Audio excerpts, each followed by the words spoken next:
भारत के कप्तान रोहित शर्मा ने कहा है कि वे आईपीएल में इम्पैक्ट प्लेयर नियम के प्रशंसक नहीं हैं। उनका तर्क है कि ये नियम भारतीय क्रिकेट में ऑलराउंडर्स के विकास के लिए उपयुक्त नहीं है। रोहित इस मामले में बोलने वाले पहले बड़े भारतीय क्रिकेटर हैं जिन्होंने इम्पैक्ट प्लेयर नियम की आलोचना की है। इम्पैक्ट प्लेयर के नियम को सबसे पहले आईपीएल 2023 में लाया गया था। रोहित ने अपना ये मत क्लब प्रेरी पॉडकास्ट पर रखा। उन्होंने कहा, मुझे आमतौर पर लगता है कि ऑलराउंडरों के विकास को रोक देगा। अगर देखा जाए तो क्रिकेट 11 खिलाड़ियों द्वारा खेला जाता है, 12 खिलाड़ियों के द्वारा नहीं। मैं इम्पैक्ट प्लेयर का बहुत बड़ा प्रशंसक नहीं हूँ। क्रिकेट में मनोरंजन के पहलू को और बढ़ाने के लिए इस तरह के नियम लाए जा रहे हैं, लेकिन अगर आप वास्तव में इसके केवल क्रिकेट पहलू को देखें तो मैं ऐसे कई उदाहरण दे सकता हूं जिससे हमें घाटा हो रहा है। आप अगर देखें तो वाशिंगटन सुंदर, शिवम दुबे जैसे खिलाड़ियों को गेंदबाजी करने का मौका नहीं मिल रहा है, जो हमारे लिए अच्छी बात नहीं है। रोहित की टिप्पणियां ऐसे समय पर आई हैं जब भारतीय चयनकर्ताओं को 2 सप्ताह के बाद टी20 विश्व कप के लिए 15 सदस्य टीम चुनना है। भारत की टीम प्रबंधन के सामने सबसे महत्वपूर्ण चयन प्रश्नों में से एक ये है कि क्या उन्हें शिवम दुबे को एक ऑलराउंडर के तौर पर शामिल करना चाहिए।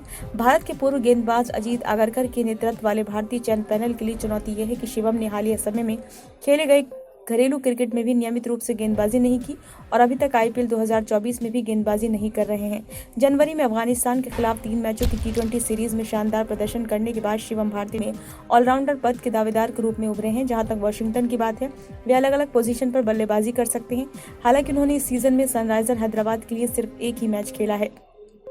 2023 में रोहित ने कहा था कि उन्हें इम्पैक्ट प्लेयर नियम पसंद आया है। उन्होंने ये भी कहा था कि उन्हें इस बात पर संदेह है कि वह ऑलराउंडर्स की भूमिका को प्रभावित कर सकता है। रोहित ने पिछले सीजन में मुंबई की सीजन ओपनिंग प्रेस कॉन्फ्रेंस में कहा था, मुझे नहीं पता कि इस नियम का किसी ऑलराउंडर पर असर पड़ेगा या नहीं। एक ऑलराउंडर हमेशा एक ऑलराउंडर ही रहेगा। इससे कोई फर्क नहीं पड़ता कि खेल का कौन सा चरण है या आपको किसी भी समय उस गेंदबाजी या बल्लेबाजी करने का विकल्प देगा। इसलिए ऑलराउंडर ही रहेगा। हाँ, ये जरूर है कि 12वां खिलाड़ी भी इस आवश्यकता की पूर्ति कर सकता है। रोहित ने कहा कि उनके पास आईपीएल प्रबंधन को देने के लिए कोई समाधान नहीं है। उन्होंने कहा, मैं नहीं जानता कि आप इसके बारे में क्या कर सकते हैं, लेकिन ईमानदारी से कहूं तो मैं इसका प्रशंसक नहीं हूं, क्योंकि स्पष्ट रूप से आपके पास चयन करने के लिए 12 खिलाड़ी हैं। आप मैच की परिस्थिति और पिच के हिसाब से इम्पैक्ट प्लेयर का चयन कर सकते हैं।